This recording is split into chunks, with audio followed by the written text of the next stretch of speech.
और जंग के बीच क्रूड ऑयल के दाम बढ़ गए हैं। ये बड़ी खबर है। $112 प्रति बैरल ये दाम पहुंच गए हैं।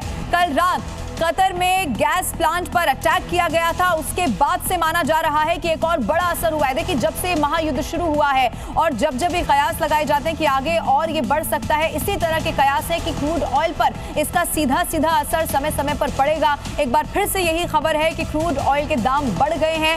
$112 प्रति बैरल अब ये दाम पहुंच गए हैं। अब कल रात इसका एक बड़ा कारण माना जा रहा है, चूंकि कतर का गैस प्लांट जिस पर बड़ा अटैक किया गया, और ये वही गैस प्लांट है जो कि बड़ा माना जाता है, यहां से बहुत सारे यहां पर सप्लाई होती है, उसी के बाधित होने की वजह से क्रूड ऑयल के दाम बढ़ते हुए नजर आ रहे हैं।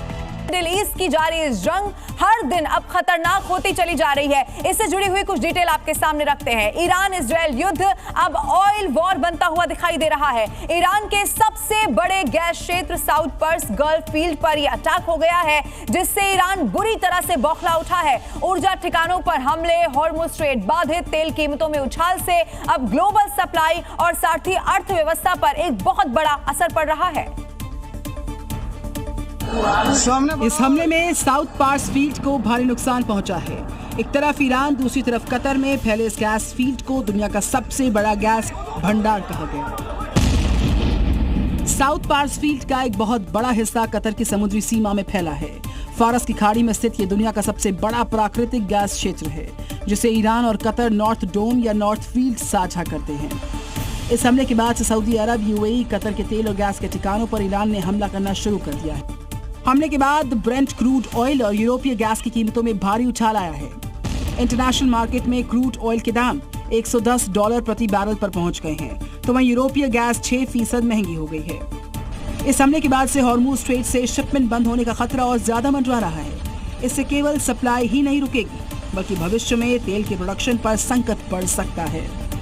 और मिडिल ईस्ट में जो इस वक्त जंग चल रही है वो हर दिन और ज्यादा खतरनाक होती चली जा रही है। आइए इससे जुड़ी हुई और डिटेल आपके सामने रखते हैं। ईरान इजराइल युद्ध अब ऑयल वॉर बन चुका है। अब देखिए कैसे यहाँ पर ये जो बड़ा अटैक किया गया है और दुनिया का सबसे बड़ा गैस प्लांट जिसको यहाँ टारगेट किया गया है, और इसका असर यह है चूंकि कुल उत्पादन का 75% हिस्सा इसी से कवर होता है जिस पर अटैक कर दिया गया है। इसीलिए पलटवार भी बड़ा हो सकता है माना जा रहा है। दुनिया का गैस भंडार अगर बात की जाए तो 10% यहीं से आता है, जिस यहां साउथ पार्स गैस प्लांट को तबाह कर दिया गया है। प्रतिदिन कितनी गैस यहां से बहुत जरूरी मात्रा में जाती है, यह भी आपको बताएं। 727 से भी ज्यादा यहां पर यह आंकड़ा 1800 ट्रिलियन क्यूबिक फीट। कहां देखिए, इराक से लेकर तुर्की तक इसकी सप्लाई होती है। इसीलिए अगर इस जगह को टारगेट किया गया है, ये वो इलाका है जो ईरान के क्षेत्र में आता है, उसको बड़ा टारगेट करना ये सीधे सीधे बताता है कि जंग और ज्यादा खतरनाक हो गई है। इससे देखिए ईरान की बिजली, घरों की हीटिंग और ये सब कुछ इसी से यहां पर प्रभावित होती है जिस पर अटैक कर दिया गया है। और इसीलिए हमने कहा कि ये सबसे बड़ा ये जो गैस प्लांट है उसे तबाह करने की जानकारी मिल रही है। हालांकि अमेरिका ने जरूर कह दिया है कि ये नेतन्याहू ने गुस्से में किया, उनको इसकी कोई जानकारी नहीं है, लेकिन ये जरूर अब बताता है कि इसके बाद ईरान और ज्यादा अग्रेसिवली यहां पर अटैक कर सकता है।